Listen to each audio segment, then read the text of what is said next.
Government hospitals are supposed to be the hope for the poor, the last safety net for the middle class, a place where every citizen, rich or poor, gets medical care.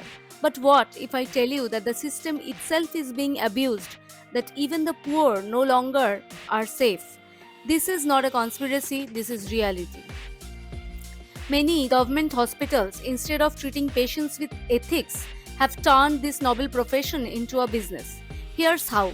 A patient walks into a government hospital. Instead of using the hospital's own lab facilities, the doctor suggests, rather insists, on getting the test done from a specific private lab nearby. A simple blood test that should cost rupees 100 is now 800. Why? Because the doctor gets a 30 to 40% commission. India's diagnostic market was worth rupees 1.3 lakh crore in 2023.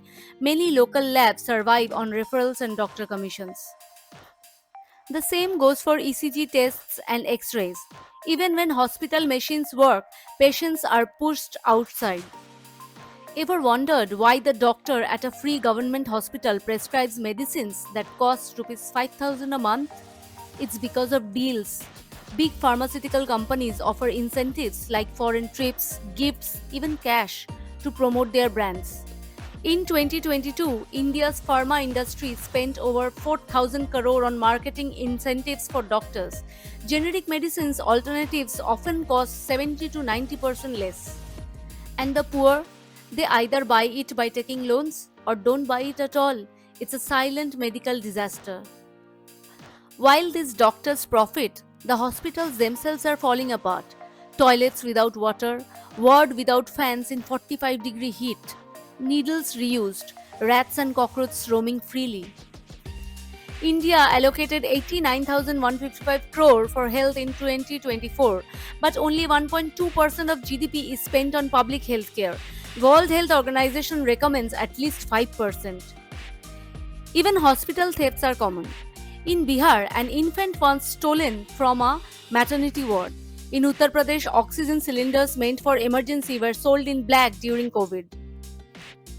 And this is how the cycle traps the middle class. When government hospitals fail, people turn to private hospitals. But private care isn't care, it's a luxury service.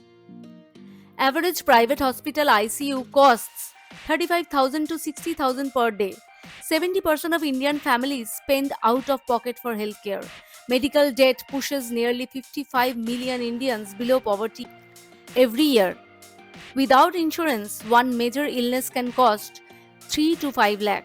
And if you take a loan, you enter an endless pit of EMIs and interest rates. Many families sell gold, mortgage property, or drop out of school to repay this health debt. Health is not a privilege, it's a right. But in this system, the poor are exploited and the middle class is crushed. The only ones who win are corrupt doctors, greedy pharma companies, and private hospitals making billions. Let's not stay silent, because next time it could be someone you love lying on that broken hospital bed, praying for both treatment and mercy. If you're watching this video till the end, hope you liked it. Consider subscribing and drop your thoughts in the comments below. I am Zone, your host, signing out. Bye bye. Stay tuned.